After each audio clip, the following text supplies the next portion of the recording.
ሰላም ጤና ይስጥልኝ ውድ የማህል ፋሚሊ የፕሮግራማችን ተከታታዮች ዘውትር ቅዳሜ በዚህ ሰዓት የሚቀርብላችሁን የንባብ ፕሮግራም አሁን ማሰማት እንጀምራለን።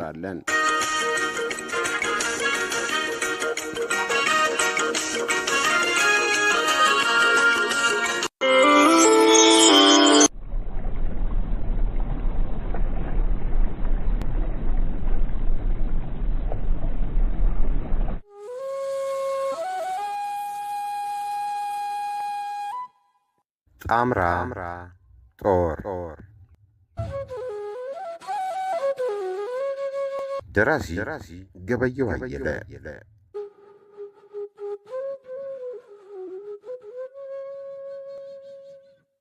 አንባቢ አብዱቄ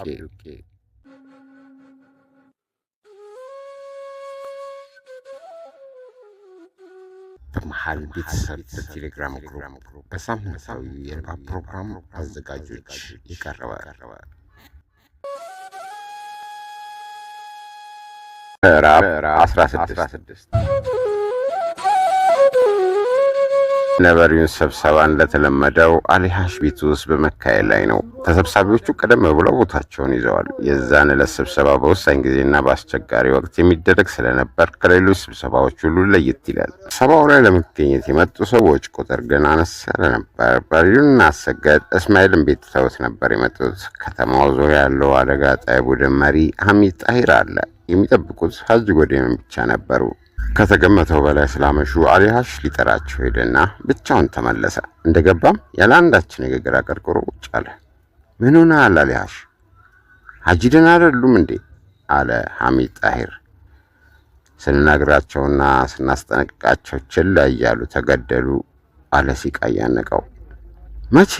መቼ አሉ ሁሉም በአንድነት። ከግማሽ ሰዓት በፊት አልያዝም እያሉ ሲታገሉ ገደሏቸውና ሬሳቸውን ይዘው ሄዱ አለ እንዳቀረቀረ። ቤቱ በከባድ ዝምታ ተዋጠ። ሁሉም አቀረቀረው።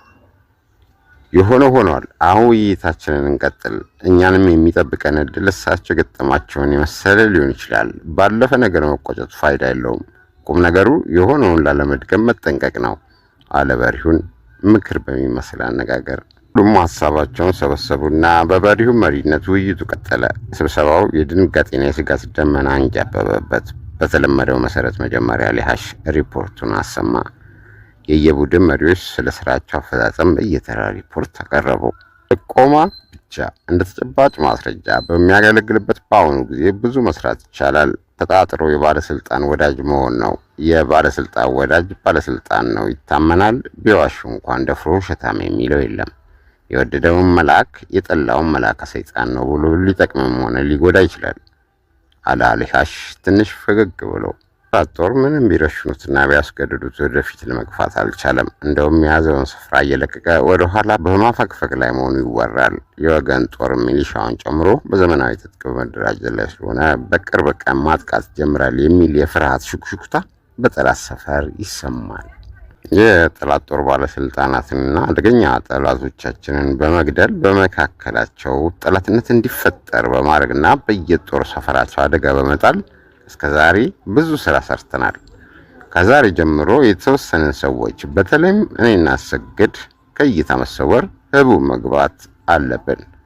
ለአሁኑ ሁኔታ ያለን አማራጭ ነው።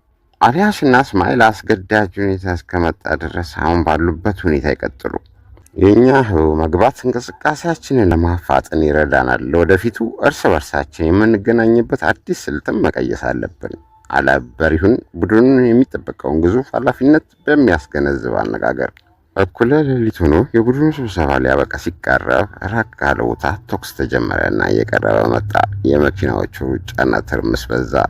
ትንሽ እንደቆዩ ቡድኑ ያለበት ቤት በር ተንኳኳ። ሁሉም ወደዚያ ፈጠጡ።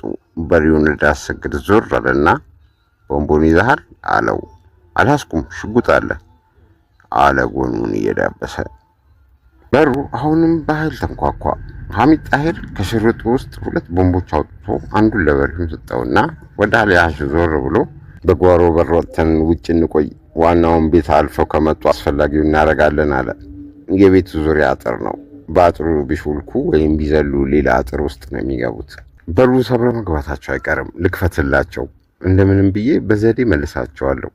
እናንተ ዝም ብላችሁ ተቀመጡ አለ አልሃሽ ወደ በሩ እየሄደ። ኦይ ሁላችንም አንድ ላይ እንሄድና አንተ በሩን ስከፍት ድንገት አደጋ ጥለን ለማምለጥ እንሞክራለን። ካልተቻለም አብረናቸው እናልቃለን አለ አሰግድ የአሊሃሽን ክንድ ይዞ። ግድ የላችሁም መብራቱን አጥፉና ተቀመጡ አለ አሊሃሽ አለባበሱን እያስተካከለ። ቤት ውስጥ የቀሩት ሁሉ መብራቱን አጥፍተው ወደ ጓሮ በመውጣት ከለላ እየያዙ ቆሙ። ሞተሃል እንዴ? ይህን ያህል ስንጣራና በር ስንደበድብ አለ አንድ ጎርናና ድምፅ ከውጭ። ከባድ እንቅልፍ ይዞኝ ነበር። ምን ነው ፈራህ እንዴ? አይዞ አለ ጎርናናው ድምፅ ወደ ውስጥ እየገባ። የባትሪ ብርሃን ጨለማ ቤት ውስጥ ብልጭ ድርግም ሲል ይታያል። አንተ ያለ ወዳጅ እያለ ለምን እፈራለሁ አለ አሊሃሽ ድምፁን ከፍ አድርጎ እየሳቀ። አሳሳቁ ለተደበቁት ጓደኞቹ አይዟችሁ ሰላም ነው የሚል መልእክት ነበር። አሊሃሽ እና ባለ ጎርናናው ድምፅ ሰውዬ ጓዳ ገብተው በሽኩሽኩታ ሲነጋገሩ ቆዩና ያለችኝ አንድ ፓኬት ሲጋራ ብቻ ናት፣ ጫት አልገዛውም አለ አሊሃሽ ድምፁን ከፍ አድርጎ። ግድ የለም አለ ሰውየው እየወጣ። እነ በሪውን ይህን ሲሰሙ እፎይ አሉና ወደ ቤት ተመለሱ። የመረጃ ክፍሉ 50 አለቃ ነው።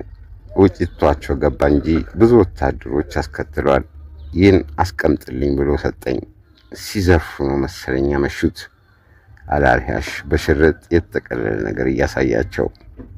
ፍታው እስኪ አለ ሐሚድ ጣሂር ሽርጡን እያየ።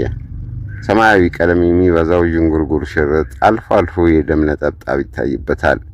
ሲፈታ በርከት ያለ ገንዘብና ልዩ ልዩ ጌጣጌጦች ብቅ አሉ። ሁሉም በመደነቅ አፎቻቸውን በመዳፎቻቸው ከደኑ። አሰግድ ብድግ አለና ከብዙ ጌጦች መሃል አንዱን የወርቅ ቀለበት አንስቶ አየ። አይኖቹ በአንድ እንባ ቀረሩ። ከንፈሩን ነክሶ ዞር አለና ለበሪውን አሳየው። በሪውን ቀለበቱን ተቀበለና መዳፉ ላይ ያነጥረው ጀመር። ትንፋሹ ቁርጥ ቁርጥ አለ። ምንድነው እሱ አለ ሐሚድ ጣሂር ቀለበቱ ላይ አፍጦ። እስማኤልን ገለውታል አለ አሰግድ በተሰባበረ ድምፅ። ቀለበቱም ሽርጡም የሱ ነው አለ በሪውን ቀለበቱን ወደ ደረቱ ይዞ። ምዕራፍ 16 በዚህ ተጠናቋል። ምዕራፍ 16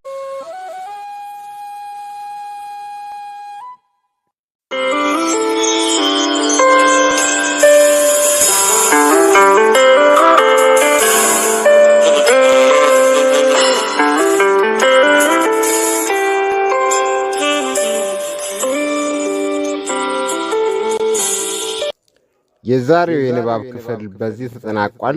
በሚቀጥለው ሳምንት በሌላ ክፍል እስከምንገናኝ መልካም ሳምንት። ሰላም፣ እድገት፣ ብልጽግና ለሀገራችን።